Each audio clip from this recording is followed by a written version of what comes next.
कौन सी सामग्रियों का प्रयोग किया जाता है। सबसे पहले बात करें तो थूथन से लोड की जाने वाली बंदूक एवं ब्लैक पाउडर के लिए बुलेट्स को शुद्ध शीशे से ढलाई करके बनाया जाता था। यह कम गति के बुलेट्स के लिए अच्छी तरह से काम करती थी, जिनमें 450 मीटर पर सेकेंड से कम वेग पर दागा जाता था। आधुनिक बंदूकों से फायर की जाने वाली थोड़ी सी ज़्यादा गति की गोलियों के लिए शीशे और टिन का एक अधिक सख्त मिश्र धातु एवं टाइप सेंटर का शीशा उपयोग लिनोटाइप को मोल्ड करने के लिए किया जाता था।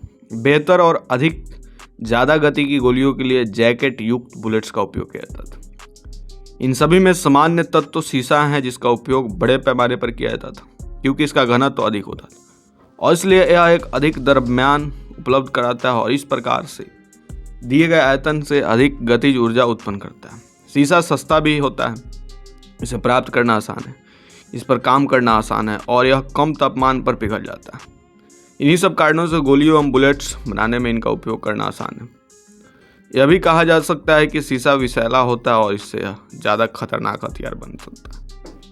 साधारण ढलवा एक्सट्रूडेंट स्विच्ड एवं अन्यथा फैब्रिकेटेड शीशा अलग गोलियों के सबसे साधारण रूप 300 मीटर पर सेकेंड से ज़्यादा गति पर शीशे से राफल बोर में हमेशा ज़्यादा गति पर लोड किया जाता है। शीशे में कम प्रतिशतता में टीन मिलाकर मिश्र धातु बनाने में प्रभाव कम हो जाता है, लेकिन यह कम प्रभावी हो जाता है क्योंकि वेग बढ़ जाते हैं।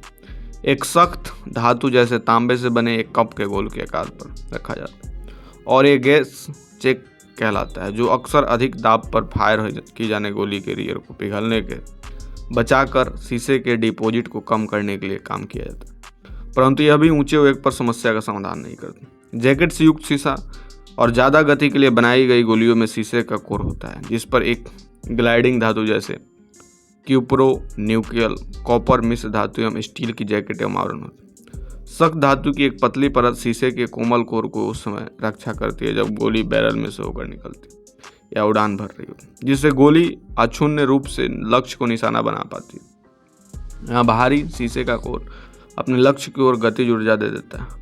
पूर्ण धातु जैकेट बुलेट की बॉल बुलेट में बुलेट के सामने वाले और साइडों वाले हिस्से पूरी तरह से एक सख्त धातु की जैकेट में बंद होते। कुछ बुलेट की जैकेट बुलेट के सामने वाले हिस्सों में नहीं होती, इसे विस्तार और घातकता को बढ़ाने में मदद मिलती है। सॉफ्ट पॉइंट एवं होलो पॉइंट बुलेट्स कहलाते हैं। स्टील या इस्पात की गोलियों पर अक्सर तांबे या किसी धातु की परत चढ़ाई जाती ताकि लंबे समय तक रखने पर इनमें संचारण से बचाया जा सके।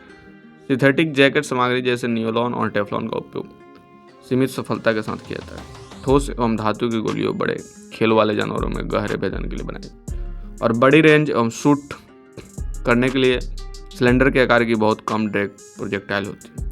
ये धातुओं जैसे ऑक्सीजन से रहित तांबे और मिश्र धातु जैसे तांबा, निकेल, टेलुरियम, तांबा, कांसा जैसे बहुत ज़्यादा मशीनेबल फ्री कटिंग ब्रश से बनाई जाती है। अक्सर ये प्रोजेक्टाइल सीएनजी लेथेस की परिशुद्धता को बदल देते हैं।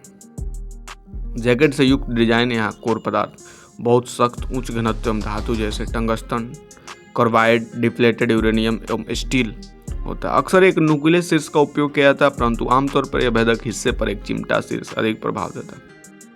इससे एक खोखला पीछा हिस्सा होता है जो एक चमकीली सामग्री से भरा होता है। आमतौर पर यह मैग्नीशियम धातु एवं परलोरेट स्ट्रेटियम लॉन का मिश्रण होता है जो चमकीला लाल रंग देता है। हालांकि अन्य रंग देने वाली अन्य सामग्रियों का उपयोग भी कभी कभी किया जाता है। ट्रेसर सामग्री एक निश्चित समय अवधि के बाद जल जाती है।